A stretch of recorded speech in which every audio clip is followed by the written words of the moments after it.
ሰላም ጤና ይስጥልኝ ተመልካቾቻችን እንዴት ሰንብታችኋል? እነሆ ዲፕሎማሲያችን ጀምሯል። ይህ መሰናዶ የኢትዮጵያ ብሮድካስቲንግ ኮርፖሬሽን ከውጭ ጉዳይ ሚኒስቴር ጋር በመተባበር የሚያዘጋጅ ሲሆን ሀገራችን ከሌሎች ሀገራት ጋር ያላትን ዲፕሎማሲያዊ ግንኙነትም የሚያስቀኝ ዝግጅት ነው።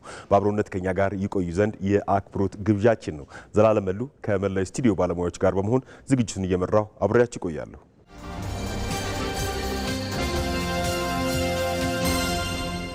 ተመልካቾቻችን የዝግጅታችን መጀመሪያ የሚሆነው መረጃ ዲፕሎማሲን ወደናንተ ማቅረብ ነው። በሳምንት ከተሰሙና ከታዩ ከሀገራችን የውጭ ግንኙነትና ዲፕሎማሲያችን ጋር ከተያያዙ ሁነቶች ወደናንተ የምናደርስበት የዝግጅታችን ክፍል ነው መረጃ ዲፕሎማሲ። ዋና ዋና መረጃዎችን ታድመን እንመለስ።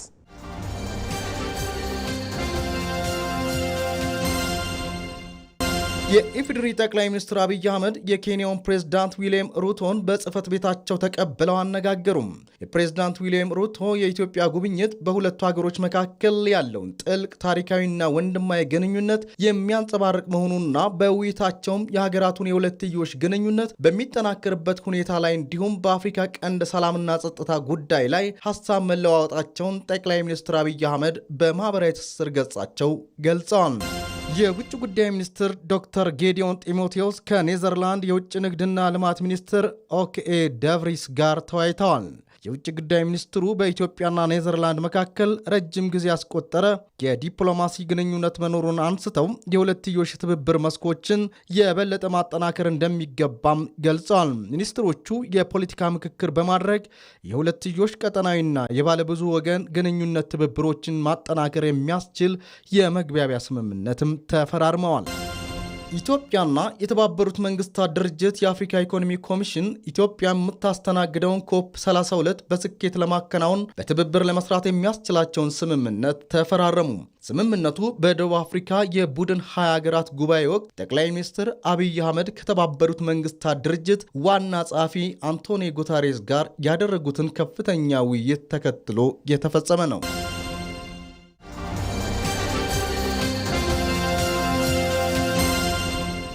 ለኢትዮጵያ የልማት አጋር ከሆኑ ሀገራት መካከል ፈረንሳይ አንዷ ናት። ኢትዮጵያና ፈረንሳይ ረጅም ዘመን ያስቆጠረ ዲፕሎማሲያዊ ግንኙነት ያላቸው ሀገራት ናቸው። በዛሬው ፕሮግራማችንም ሁለቱ ሀገራት በትብብር የሚሰሩባቸውን የትኩረት መስክ እንቃኛለን። ተጋበዙልን።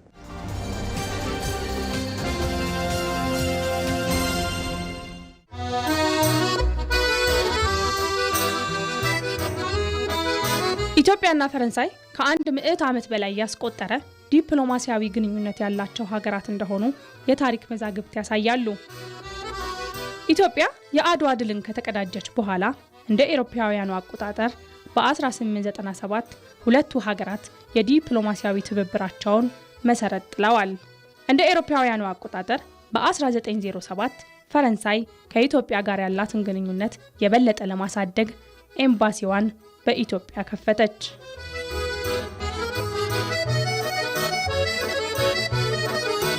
የኢትዮጵያና የፈረንሳይ ግንኙነት ረጅም እድሜ ያለው ከ1897 ዓመተ ምህረት ጀምሮ ከአድዋ ጦርነት በኋላ ቅድሚያ በኢትዮጵያ ኤምባሲ የከፈቱ ሀገራት ውስጥ አንዱ ፈረንሳይ ነው። ስለዚህ ረጅም ጊዜ ከ120 ከዛ በላይ እድሜ ያለው ግንኙነት ነው ያለን ከፈረንሳይ ጋር። ይሄ በስርዓተ መንግስታት ለውጥ ውስጥም የነበረ ቀጣይነት የነበረው ግንኙነት ነው። በዚህ የኢትዮጵያ የፖለቲካ ኢኮኖሚ፣ ማህበራዊ ጉዞ ውስጥ ፈረንሳይ ያላት በተለያዩ መስኮች ያላት ሚና ከፍ ያለ ነው። ኢትዮጵያ የባቡር መሰረተ ልማትን እውን በማድረግ በአፍሪካ ሀገራት ከቀዳሚዎቹ ተጠቃሽ ነች። ይህም ቀደም ባለው ጊዜ ጀምሮ የፈረንሳይና የኢትዮጵያ ትብብርን የሚያሳየው እስከ 1940ዎቹ ድረስ በኢትዮጵያ ዋነኛ የትራንስፖርት ሰንሰለት ሆኖ ያገለገለው የኢትዮ ጅቡቲ ባቡር ግንባታ ተጠቃሽ ነው።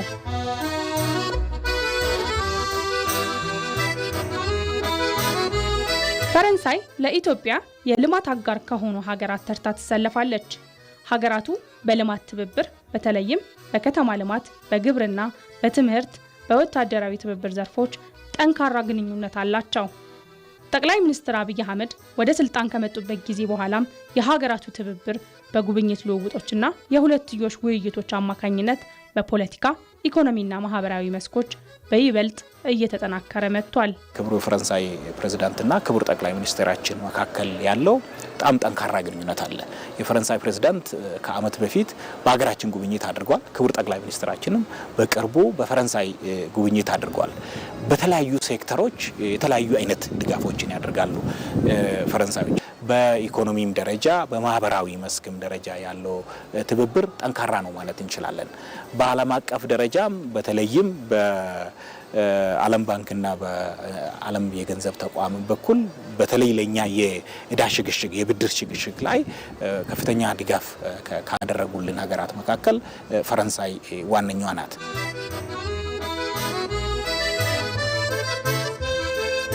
ፖለቲካ ግንኙነቱ አንዱ መገለጫ በሁለቱ ሀገራት መሪዎች መካከል ያለ ቅርበት ነው፣ ወዳጅነት ነው። እሱ ብዙ ነገር ያቀላል።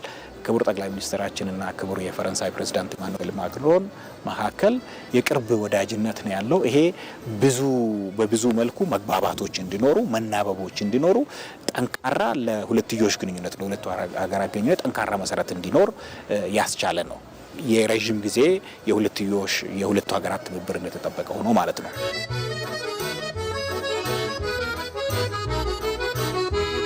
የኢትዮጵያና የፈረንሳይ የልማት አጋርነት በሁለትዮሽና በባለብዙ ወገን የትብብር ማዕቀፍ የበለጠ ከጊዜ ወደ ጊዜ እየተጠናከረ የመጣ ነው።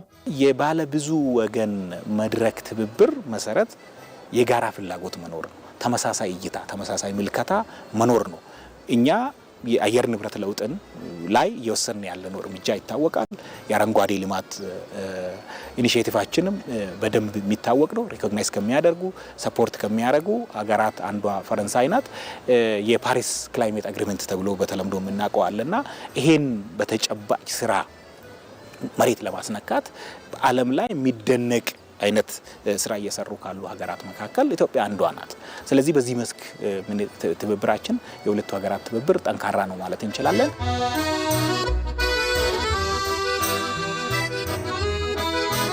በዓለም አቀፍ መድረክ አንድ በሚያደርጓቸው አጀንዳዎች ሰላምን በማስከበር በቀጠናዊ ትስስር፣ በጸረ ሽብርና በአየር ንብረት ለውጥ ላይ ይደጋገፋሉ። ፈረንሳይ የተባበሩት መንግስታት ድርጅት የጸጥታ ምክር ቤት ቋሚ አባል ከሆኑት አንዱ ሀገር ነው። ስለዚህ በዓለም የፖለቲካ ምህዋር ውስጥ ከፍተኛ ተጽዕኖ ያለው ሀገር ነው። በዚህ መድረክ የኢትዮጵያን አቋም ከሚረዱ የኢትዮጵያን ፍላጎት ከሚረዱ ከሚገነዘቡና ድጋፍ ከሚያደርጉ ሀገራት አንዱ ፈረንሳይ ነው። ከዛም ባለፈ ሌሎች የባለብዙ ወገን መድረኮች ወይ ደግሞ የጋራ የሚያደርጉን ጉዳዮች ለምሳሌ የአካባቢ አየር ንብረት ለውጥን መመልከት እንችላለን። የስደተኝነት ጉዳይን መመልከት እንችላለን እና የዓለም ሰላምና ጸጥታ ጉዳዮችን መመልከት እንችላለን። ፈረንሳይ ከፍተኛ ሚና ያላት ሀገር ናት በእኛ ቀጠናም በዓለም ዙሪያም። ስለዚህ ከኛ ጋር በእነዚህ ጉዳዮች ላይ በስፋት በትብብር እንሰራለን። የጋራ ሀሳብ፣ የጋራ ምልከታ፣ የጋራ ፍላጎት ነው ያለን። ስለዚህ ረጅም ጊዜ የነበረ አሁንም ደግሞ በጋራ እየሰራንበት ነው የምንገኘው።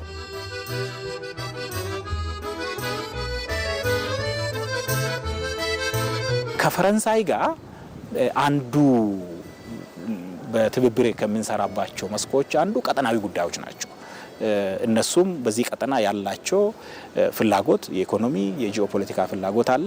ኢትዮጵያ ደግሞ በዚህ ቀጠና ዋነኛ ማዕከል የስበት ማዕከል ተደርጋ የምትታይ ሀገር ናትና በዚህ ዙሪያም በጋራ በትብብር እንሰራለን።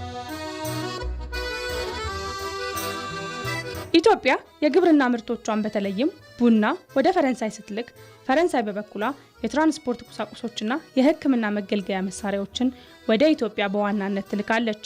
በዚህ አማካኝነት ሁለቱ ሀገሮች በመካከላቸው ያለው የኢኮኖሚ ትስስር በጠንካራ መሰረት እንዲገነባ መደላድል ፈጥሯል። ከኢኮኖሚ መስክ ማኳያ የፈረንሳይ ባለሀብቶችም ከጊዜ ወደ ጊዜ ከኢትዮጵያ ጋር የሚሰሩ ኢትዮጵያ ውስጥ ኢንቨስት የሚያደርጉ የፈረንሳይ ባለሀብቶችም እየጨመሩ ነው ያሉት። በተለይም በአሁኑ ጊዜ የሀገር በቀል ኢኮኖሚክ ሪፎርሙና ማክሮ ኢኮኖሚ ሪፎርሙን ተከትለው ፍላጎት እያሳዩ በተለያዩ መስኮች ኢንቨስት ለማድረግ የሚፈልጉ ኩባንያዎች ቁጥራቸው እየጨመረ ነው ያለው። እዚህ ሀገር ረጅም ጊዜ የምናውቃቸውም የፈረንሳይ ኩባንያዎች አሉ ኢንቨስት አድርጎ የሚሰሩ ማለት ነው። በኢትዮጵያ የዘመናዊ ትምህርት መስፋፋትም ላይ የፈረንሳይ ተሳትፎ ቀላል አልነበረም። እንደ ማሳያም እንደ አውሮፓውያኑ የዘመን ቀመር በ1907 በኢትዮጵያ የተመሰረተው አሊያንስ ፍራንሲስ እና ሊሴ ገብረ ማርያም ትምህርት ቤት ይጠቀሳሉ። በዓለም ላይ ከ800 በላይ ቅርንጫፎች ያሉት አሊያንስ ከአፍሪካ ትልቁና ሰፊው ማዕከሉን የከፈተው በኢትዮጵያ ነው። We will be celebrating the 120th anniversary of Alliance Française. አሊያንስ ፍራንሲስን የተመሰረተበትን 120ኛ ዓመቱን ቀጣይ ዓመት በ27 እናከብራለን። ይህ ኢንስቲትዩት በዋናነት በኢትዮጵያና በፈረንሳይ መካከል ያለውን መልካም ግንኙነት ከፍ ወዳለ ደረጃ ለመውሰድ የሚሰራ ነው። አሊያንስ ፍራንሲስን በኢትዮጵያ ውስጥ የፈረንሳይኛ ቋንቋ ትምህርት ዲፕሎማ እንዲሰጥ እውቅና የተሰጠው ብቸኛ ተቋም ነው። ብዙ ተማሪዎች፣ ብዙ የሙያ ባለቤቶች እኛ ጋር ይመጣሉ። ይህ ማለት ተቋሙ በሙያ ስራዎች ላይም ትልቅ ሚና እንደሚጫወት ማሳያ ነው። Many students, many professionals and of course many artists. እነዚህ ተቋማት ለበርካታ ወጣቶች ለበርካታ ኢትዮጵያውያን ትምህርት እድል ከዘመናዊ ትምህርት እድል እንዲቀስሙ በር የከፈቱ እና ሁለቱንም ሀገራት ደግሞ ለማስተሳሰር እንደ ድልድይ ሆኖ ያገለገሉ ናቸው። ኢትዮጵያና ፈረንሳይ በታሪክ ያላቸው የጠበቀ የባህልና የህዝብ ለህዝብ ግንኙነት ቀጣይነት ይኖረው ዘንድ አሊያንስ ፍራንሲስ የጥበብ ባለሙያዎችንና ስራዎችን በመደገፍ መድረኮችን በማዘጋጀት ሁለቱን ሀገራት በይበልጥ የሚያስተሳሰር ስራዎችን ይሰራል። Culturally speaking, we are a hub of arts. ባህልን አስመልክቶ አሊያንስ ፍራንሲስን የተለያዩ ኤግዚቢሽኖች፣ የሙዚቃ ኮንሰርቶች፣ የፊልም መረጣ በማዘጋጀትም የጥበብ ማዕከል ነው ማለት እንችላለን። የተለያዩ የጥበብ ስራዎችን፣ አርቲስቶችን እንቀበላለን። የምንቀበለውም የባህል ዲፕሎማሲና ትብብር መመሪያ መሰረትን በማድረግ ነው። ከተቀበልናቸው በኋላ ደግሞ የተለያዩ የቦታ የሎጂስቲክ ድጋፎችን እናደርግላቸዋለን። We are able to provide many things intact. Of course, space, logistical support. በኢትዮጵያ የፈረንሳይ ኤምባሲ የበላይነት ስራዎቹን የሚያከናውነው አሊያንስ ፍራንሲስ ሁለቱን ሀገራት በቋንቋ፣ በባህል፣ በህዝብ ለህዝብ ግንኙነት ከሚያስተሳስሩ ስራዎች ባሻገር ዓለም የደረሰበትን ቴክኖሎጂ የሚያሳይ በይበልጥ ወጣቶችን ተጠቃሚ የሚያደርግ ሀበሻ ክሬቲቭ የተሰኘ ቤተ ሙከራ በመክፈት ዳግም በዲጂታል ኢኮኖሚው ትስስር ለመፍጠር እየሰራ ይገኛል። We want to participate in the development of the Ethiopian creative sector. በኢትዮጵያ የፈጠራ ዘርፍ ውስጥም የመሳተፍ ትልቅ ዓላማ አለን። በተለይ በጥበቡ ዘርፍ በቅርቡ የከፈትነው ሀበሻ ክሬቲቭ ላብ የሚል ዲጂታል ዲፓርትመንት አለ። ትኩረት ያደረግነውም በአዲስ በሆነ ዲጂታል ሴክተር ላይ እንደ አርቲፊሻል ኢንቴሊጀንስ፣ ቪዲዮ ጌም እና ሌሎች የፈጠራ ዘርፎችን የያዘ ነው። በዚህ ከቀጠለ አሊያንስ ፍራንሲስን ነገ በኢትዮጵያ ኢኮኖሚ ላይ ትልቅ ሚና ይጫወታል። በተለይም በጥበብ፣ በመዝናኛና በማንኛውም የፈጠራ ዘርፍ። Tomorrow, Alliance Française is supposed to play a key role in terms of digital economy.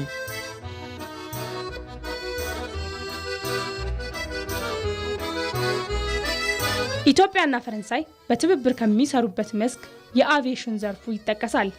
የኢትዮጵያ አየር መንገድ በአፍሪካ የመጀመሪያ የሆነውን ኤርባስ A350-1000 ኢትዮጵያ ምድረ ቀደምት የሚል ስያሜ ያለው የመንገደኞች አውሮፕላን ከፈረንሳዩ የኤርባስ ኩባንያ ተረክቧል። ይህም ካለው ታሪካዊ ስኬት ጎን ለጎን ሁለቱን ሀገራት በአቪዬሽን ዘርፍ ያላቸውን ትብብር የጠበቀ እንዲሆን ሚናው የጎላ ነው።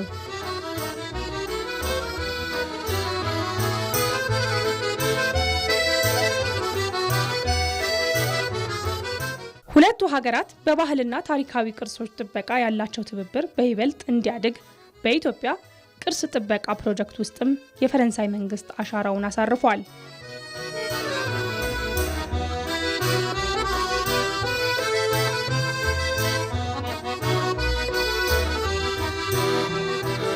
ኢትዮጵያና ፈረንሳይ በመካከላቸው ያለውን ጠንካራ ግንኙነት በይበልጥ ለማጎልበት ወደፊት በስፋት ሊሰሩባቸው በሚችሉባቸው የንግድ፣ ኢንቨስትመንት፣ በጸረ ሽብርና መከላከያ ትብብር መስኮች ስምምነት ላይ የደረሱ ሀገራትም ናቸው።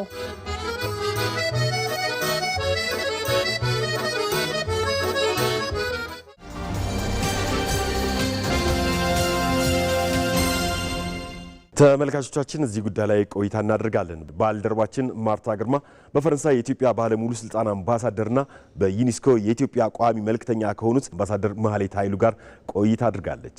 ተጋበዙልን።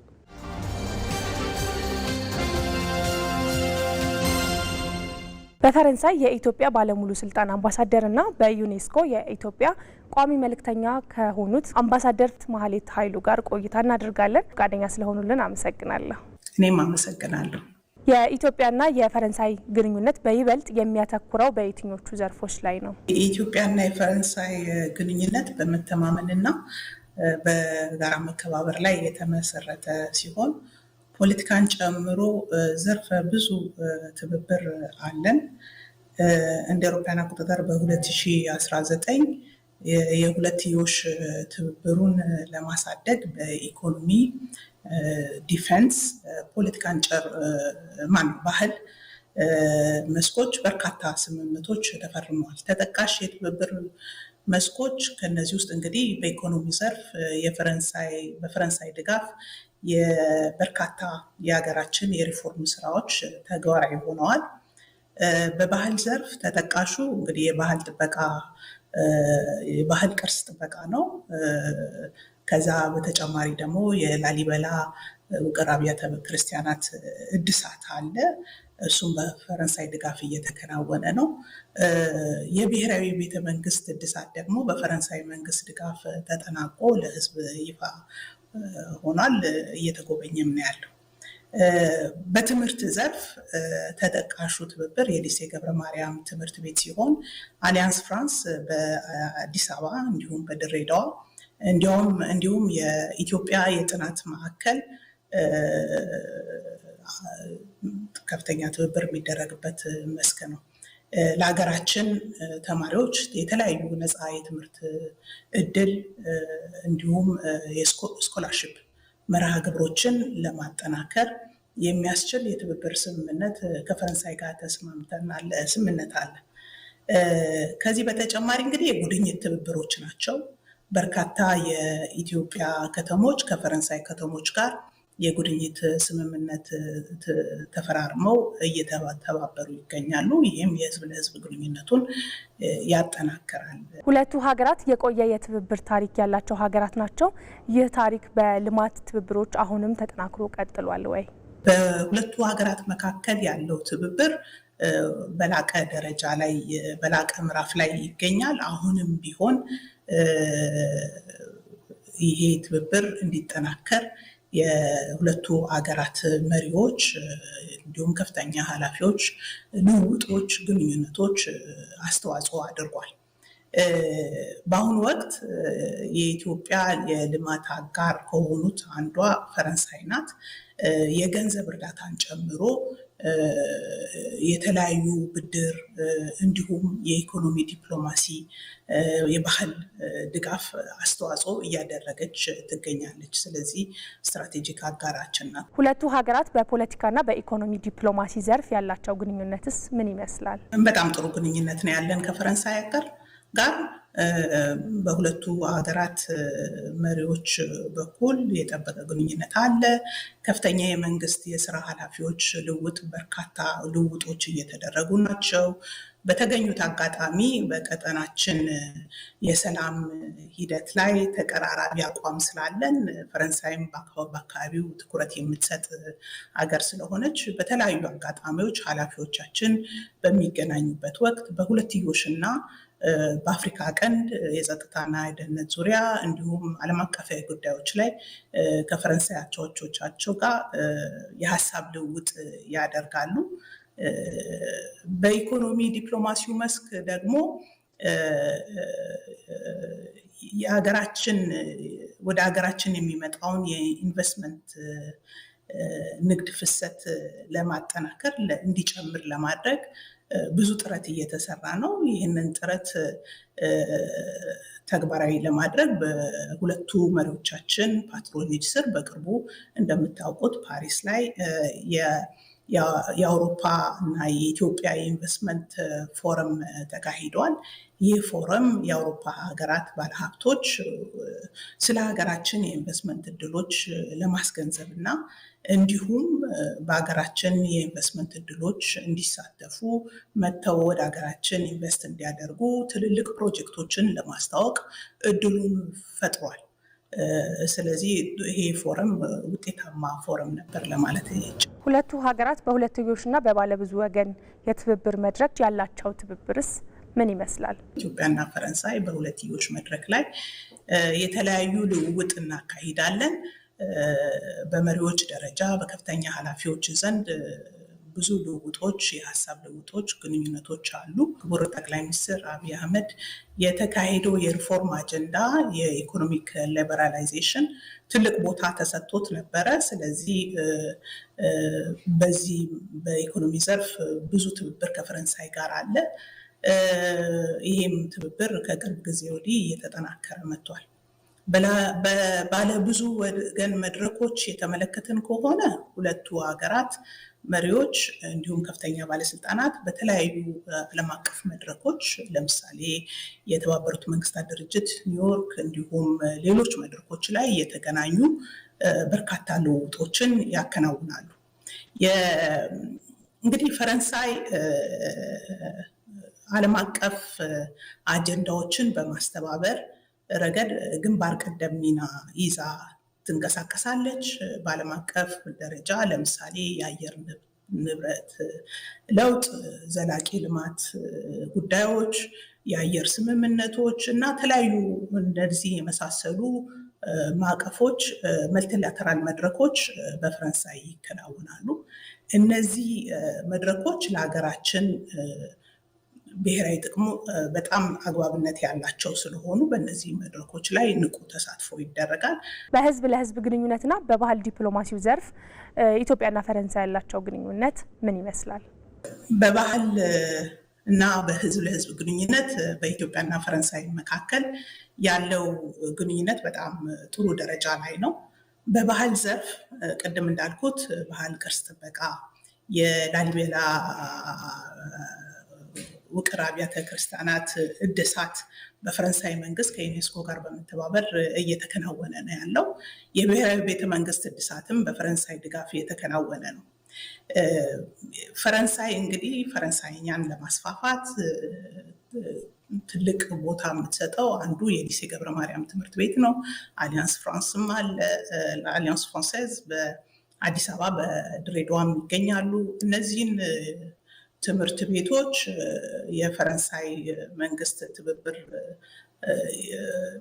የሚከናወኑ ናቸው። የሁለቱን ሀገራት የባህላዊ ትብብር ትስስር ያጠናክራል ተብሎ ይገመታል። ሌላ እንግዲህ በተለያዩ በፈረንሳይ ባህል መድረኮች በሚዘጋጁበት ወቅት የሀገራችንን ባህላዊ እሴቶች ለማስተዋወቅ ብዙ ስራ ይሰራል፣ እየተሰራም ይገኛል። በፈረንሳይ የሚገኙ ጉዲፈቻ ልጆች የባህላቸውን እንዲያውቁ ስራ ይሰራል። በተለያዩ ኢኒሺዬቲቭ ወደ ሀገር ቤት እንዲሄዱም የማግባባት ስራ ይሰራል። ከዛ በተጨማሪ ግን ፈረንሳይ እንደምታውቁት ዩኔስኮ ተቀማጭነቱ በፈረንሳይ ሀገር ነው። ስለዚህ በዩኔስኮ ደረጃ ካልቸራል ሄሪቴጅ የሚመዘገቡበት ናሽናል ሄሪቴጅ የሚመዘገቡበት ድርጅት ስለሆነ አገራችን የተለያዩ የሚቀርቡ ፋይሎችን በማስመዝገብ ደረጃ ሚስዮኑ ያላሰለሰ ጥረት እገዛ ያደርጋል። በአሁኑ ወቅት ሀገራችን 12 የሚዳሰሱ ናሽናል ሄሪቴጅ አስመዝግባለች። የማይዳሰሱ ደግሞ ወደ 6 ደርሰዋል። ስለዚህ እነዚህን ቁጥር ለመጨመር ጥረት እየተደረገ ነው። በሂደቱ ሀገራችን በኮሚቴው አባል ነበረች። አሁንም በኢንታንጅብል ካልቸራል ሄሪቴጅ አባል ናት። በቫይስ ፕሬዚደንት ታገለግላለች። ስለዚህ በኮሚቴው ውስጥ ፋይሎቻችን በአግባቡ እንዲታዩ፣ ኮሚቴው ደግሞ ፋይሉን አይቶ እንዲያጸድቁ ያላሰለሰ ጥረት እናደርጋለን። በመጨረሻም አምባሳደር፣ በኢትዮጵያና በፈረንሳይ መካከል ያለውን ግንኙነት ለማሳደግ በቀጣይ የሚሰሩ ስራዎች ወይም የታሰቡ ስራዎች ካሉ? ትኩረት የምንሰጠው ዋነኛው ተግባር የኢኮኖሚ ዲፕሎማሲ ነው። የኢኮኖሚ ዲፕሎማሲን በልዩ ትኩረት ተሰጥቶት በኤምባሲው ቀጣይ ስራዎች የሚከናወኑ ይሆናል። የኢንቨስትመንት እድሎችን በማስተዋወቅ በርካታ የኢንቨስትመንት ፕሮሞሽን ስራዎች ይሰራሉ። በኤምባሲዎች ካምፓኒዎችን በማነጋገር ወደ ሀገር ቤት ሄደው ኢንቨስት እንዲያደርጉና የንግድ ልውውጡም እንዲሰፋ ጥረት ይደረጋል። እንደሚታወቀው ሀገራችን ከአፍሪካ ቀዳሚ የሆኑ የእድገት ደረጃ ላይ የምትገኝ ናት። ስለዚህ ይህንን እድል ተጠቃሚ እንዲሆኑ በተገኘው አጋጣሚ ሁሉ ይህን በማስተዋወቅ ሪቻውት በማድረግ የተለያዩ ኢንቨስተሮችን ወደ ሀገራችን መጥተው እድሉን ተጠቃሚ እንዲሆኑና ኢንቨስት እንዲያደርጉ የማግባባት ስራ ይሰራል። የህዝብ ለህዝብ ግንኙነቱ እንዲሁም የባህላዊ ትስስሩ እንዲጠናከርም ሌላው የሚሰራው ስራ ነው። የህዝብ ለህዝብ ግንኙነቱ ከተጠናከረ፣ የባህላዊ ትስስሩ ከተጠናከረ ስለ ሀገራችን መረጃ ስለሚኖር ኢንቨስትም ለማድረግ ያለውንም ኢንቨስትመንት እድል ለማስታወቅ ቀላል ይሆናል። ስለዚህ በርካታ ስራዎች ይጠብቁናል። ከነዚህ መካከል ዋነኞቹን ብቻ ናቸው የጠቀስኩት። የኢንቨስትመንት እድል ማስተዋወቅ፣ የንግድ ሂደቱን እና ተጨማሪ የንግድ ልውውጥ እንዲኖር ማድረግ። ለጊዜው ወደ ፈረንሳይ የሚገባው የግብርና ምርት እንደ ቡና እንዲሁም ቴክስታይል ምርቶች ናቸው። እኛ ግን በስፋት ወደ ሀገራችን ኢምፖርት የምናደርጋቸው አሉ። በዋናነት የሚታወቀው የኢትዮጵያ አየር መንገድ የሚያስመጣቸው የኤርባስ አውሮፕላን ከዚህ የሚሄዱ ናቸው። ስለዚህ እሱ የንግድ ባላንሱን ትንሽ ከፍ ያደርገዋል። ግን የተለያዩ ኢንቨስትመንት እድሎችን በማስታወቅ እና ንግዱን ፕሮሞት በማድረግ ሀገራችን ተጠቃሚ እንድንሆን ያላሳለሰ ጥረት በኛ በኩል ይሰራል። በፈረንሳይ የኢትዮጵያ ባለሙሉ ስልጣን አምባሳደርና በዩኔስኮ የኢትዮጵያ ቋሚ መልእክተኛ አምባሳደር መሀሌት ኃይሉ ጊዜውን ስለሰጡን አብረውን ስለቆዩ በፕሮግራማችን ስም አመሰግናለሁ። እኔም አመሰግናለሁ።